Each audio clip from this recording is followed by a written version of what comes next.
Hi everyone, welcome back to the Indian Century. Fort Kochi, being situated in the neighborhood of the Kochi city in Kerala, is rich in heritage and culture and is a prominent tourist destination for both domestic and international travelers. In addition to its Malayalam literal meaning Kochi meaning small lagoon, it is also recognized as a crown jewel of God's own country, Kerala. The place seems really attractive with marvelous architecture, splendid beaches, shopping streets, picturesque falls, and mouth-watering street food. Moving through the pages of history, Fort Kochi was a fishing village in the kingdom of Kochi in the pre-colonial Kerala. The territory was granted to the Portuguese, who held it close to them for the next 160 years by the Raja of Kochi as a means of expressing his gratitude for the support he received during the fight with Samodri of Kozhikode.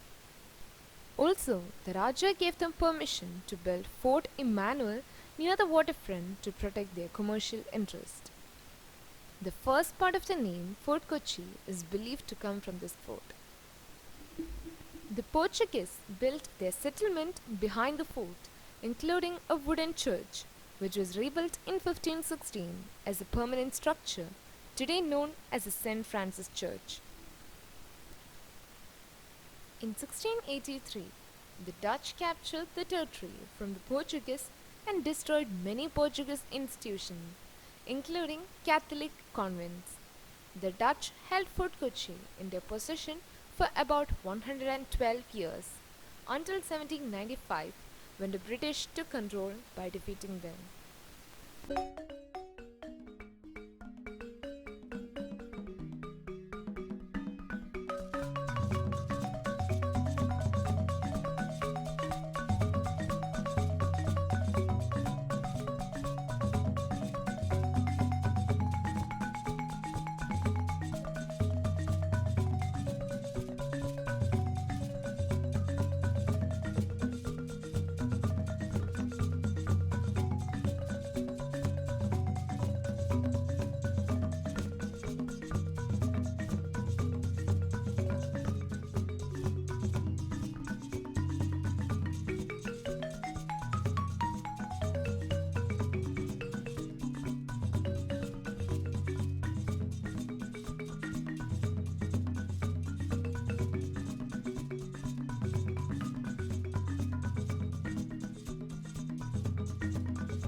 The fortkochibeach is reckoned as a queen of the Arabian Sea for the peace of mind and calmness it offers.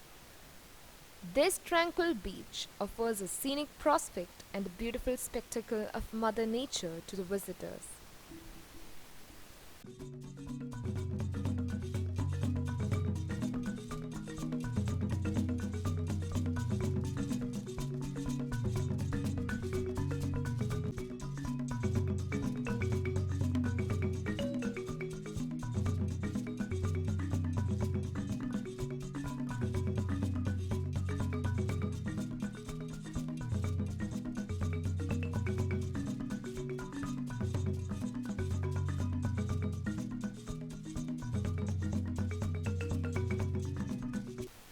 The Fort Emmanuel was built during the early decades of the 16th century.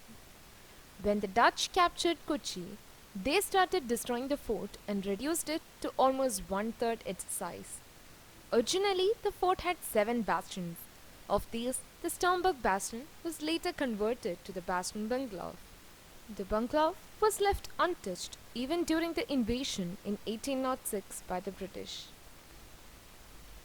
St. Francis Church was built in 1503 by the Portuguese as a Catholic church.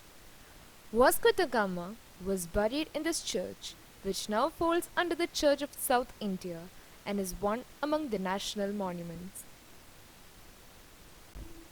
After about 14 years of his burial, Vasco da Gama's son took his remains back to Lisbon.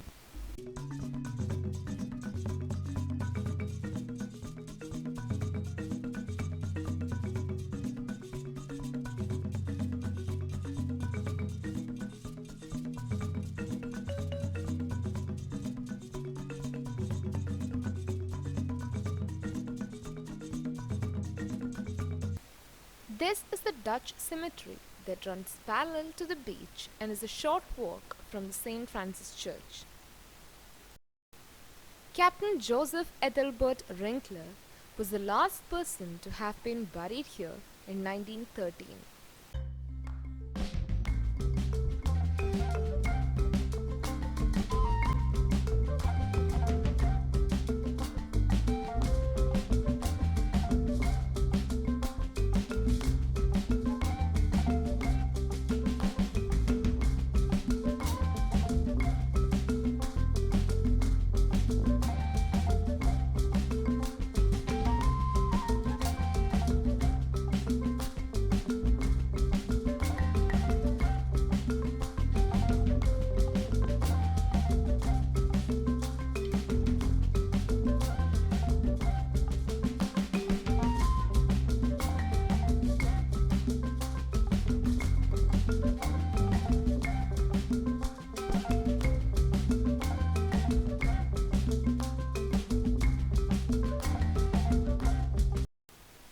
Walking through the age-old Mattancherry Bazaar in Ernakulam district, Seviers once boomed with history.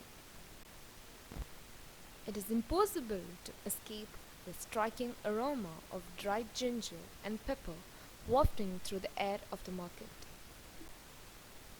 It is interesting to know that Chinese, Arabic, Portuguese, Dutch, and English merchants used their bargaining skills to strike the best deal here 500 years ago.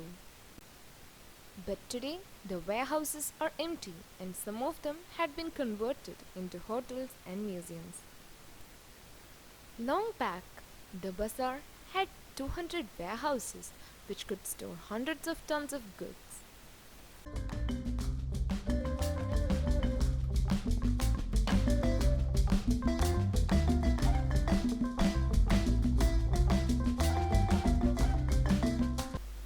Mattancherry Jewtown is an important narrow street between Mattancherry Palace and the Pardeshi Synagogue.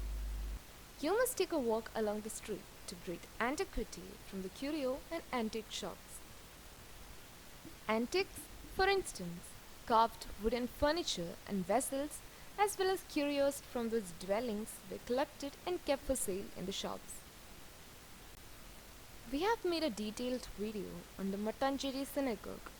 The link for the same is uploaded in the description box. Mattancherry Palace, also known as the Dutch Palace, features Kerala murals depicting portraits and exhibits of the Rajas of Kochi.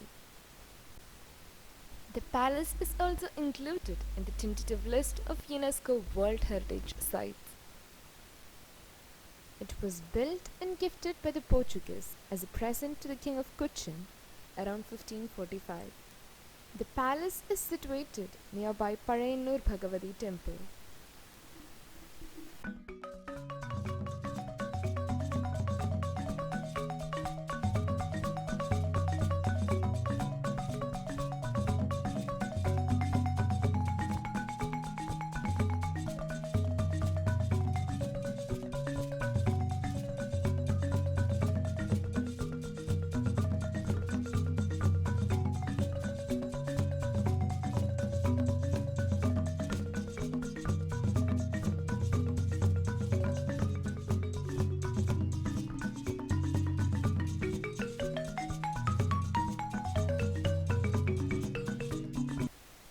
These Chinese fishing nets, very popular across Kochi, seems attractive and curious to the tourist. They are fixed installations for fishing. The huge mechanical contrivances hold out horizontal nets of 20 meters or more across. Each structure is at least 10 meters high and comprises a cantilever with an outstretched net suspended over the sea and large stones suspended from rods as counterweights at the other end. Each installation is operated by a team of up to 6 fishermen. Never miss Fort Kochi if you're planning a visit to Kerala. Thanks for watching. To watch more destination videos, subscribe our channel.